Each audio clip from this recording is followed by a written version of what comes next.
Philippines. Typhoons are becoming more intense and unpredictable, testing the resilience of communities across the Philippines.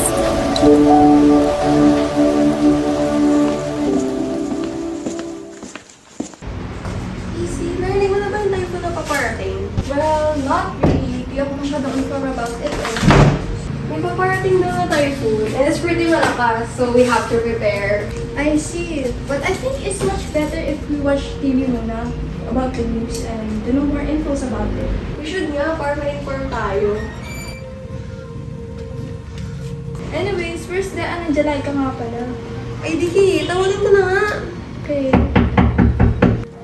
You're here na pala. Hi guys! Sorry we're late. Sorry, message ka nga. Ay, naku, tagal nyo. Uy, na-traffic pa kasi kami doon. What's the news ba? Anything we missed out on? Well, we were talking about the typhoon na paparating, and we actually invited you all to prepare for it. Let's watch TV na lang to see the news. Where's the remote ba? Oh, it's here pala.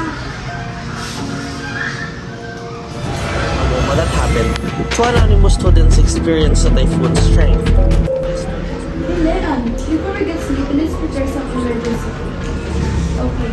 A severe storm was again rapidly approaching the coastal regions named Gyeonggi. Let's imagine. First, we need to prepare emergency kit. Second, we stay updated on weather reports. Of course, Jelika. We need to have an emergency plan. Now, let's secure our home by checking for these items. Ganda ba naman happen to those viewers, no? Grabe nga yung pinsala ng bagyo sa kanila. Nakaka-curious ko na yun. Baka sila.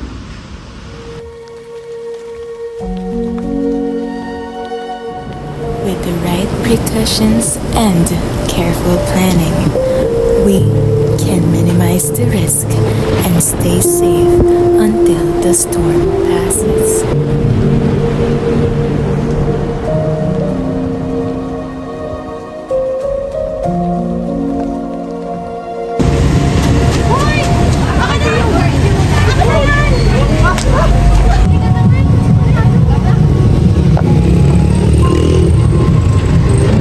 O mga bata, suspended ng klase, may bagyo.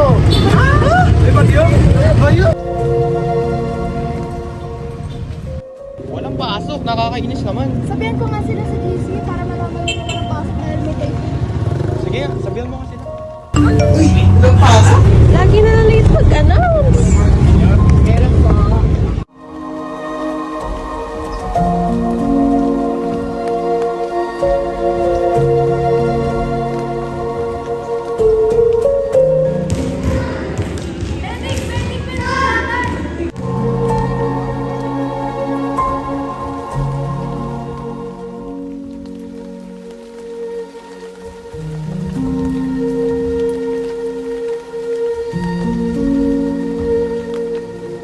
When the storm arrives, we brace for impact. Communities come together, securing their homes and their loved ones, ready for whatever comes next.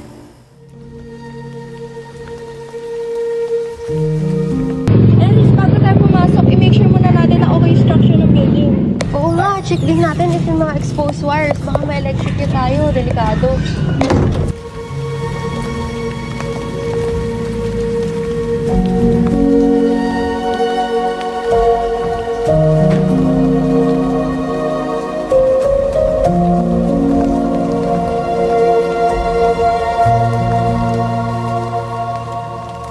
But even in the darkest moments, the resilience of the Filipino people shines.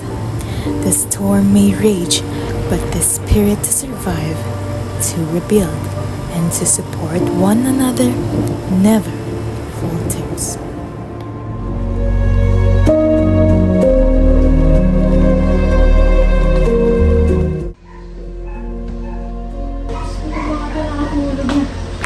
Eris! Casey! Gising na! Eris! Casey! Natulog na rin nakabukas yung TV. Ano ba ito? Gumama ngayon. Uy, so lang ng panaginip ko. Ang weird. Oh my gosh, same! Nakita pa nga kita dun eh! Hoy, magkano Kanina pa kami nandito. Paparating na yung Bagyong Jow.